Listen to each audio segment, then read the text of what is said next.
Hi, my name's Jonathan Hicks. I'm back at the Dice Cup, and this evening I'm joined by Rishi. Fran. Matt. And we've just finished playing Istanbul.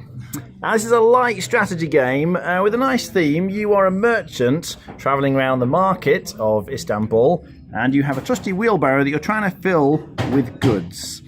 And the way you actually play the game is you have a merchant with a stack of assistants underneath him, and you can move 1 or 2 spaces.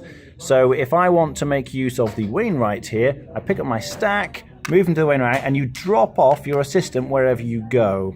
So in this case, I could pay 7 coins. You collect money in various ways in the game, and then this actually allows me to upgrade my wheelbarrow. So you can only carry a limited amount of stuff to start with. These cubes track how many of the blue, red, green and yellow goods you have, but as you go to the Wainwright you can fill your wheelbarrow with more and more stuff, which is handy.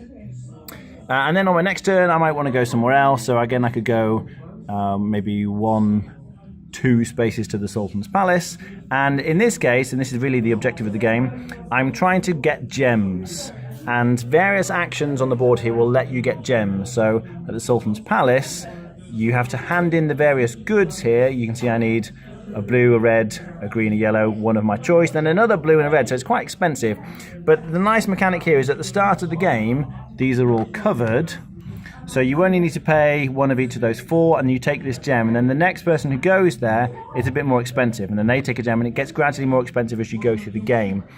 Now, if you go on your next turn, whoops, if I try and go back to a space I've already been, rather than dropping someone off, I can actually collect my guy. So you're trying to bear in mind where you've been before, because you can't go somewhere if you run out of guys. If I've only got my merchant left, I can't go to an empty space. I have to go back and collect somewhere. So you're trying to think about all the different spaces you want to go on the board and how you can best use it to make use of the actions.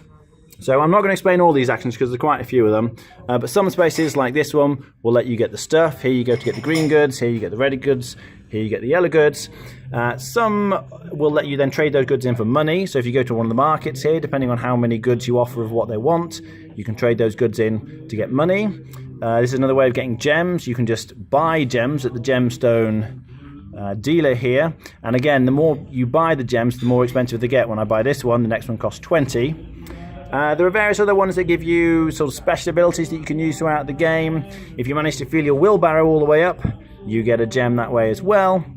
And one of the interesting actions is you have the police station here, and each person has a naughty cousin who sits in the police station, and if you go to the police station you can free your naughty cousin and send him to any location on the board and then take that action.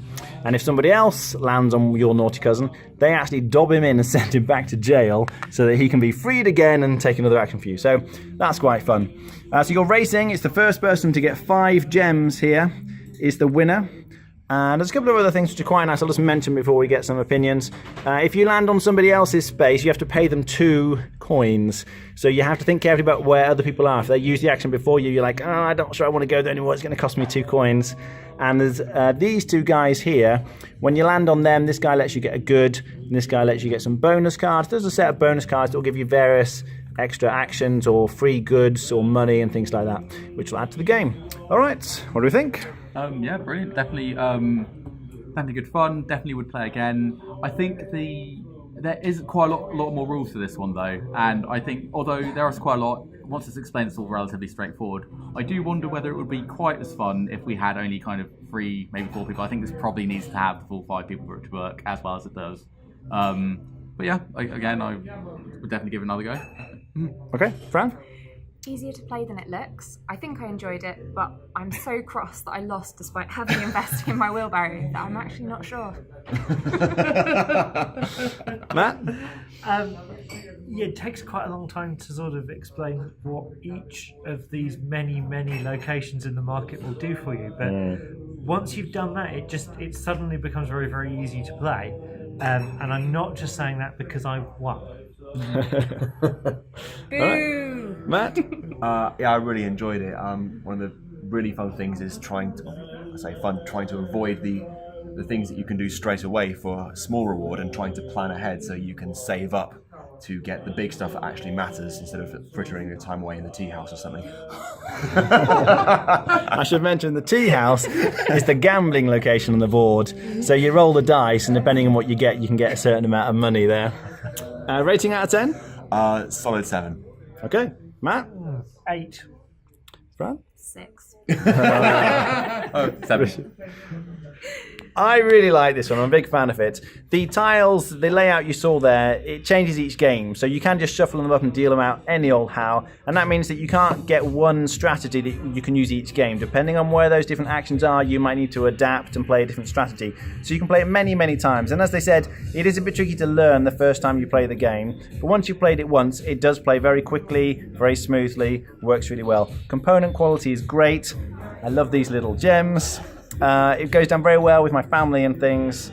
I've played this with lots of different people, and everyone seems to like this quite a lot, except for Fran. So I'd be on, I'd be on 8 out of 10. I do really like this one. All right, thanks for watching. That was Istanbul.